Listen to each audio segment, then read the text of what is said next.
তুমি শুনে রাখো প্রভা, আমার মৃত্যুর পর এই লোকটি যেন আমার মুখাগ্নি না করে, আমার শ্রাদ্ধ না করে।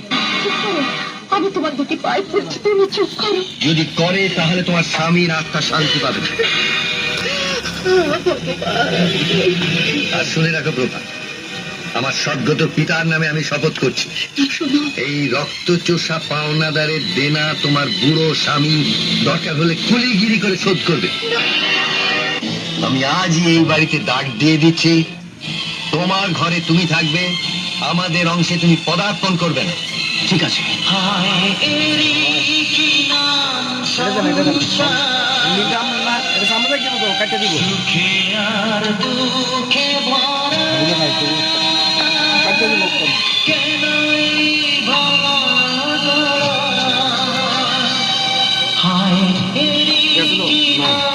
সংসার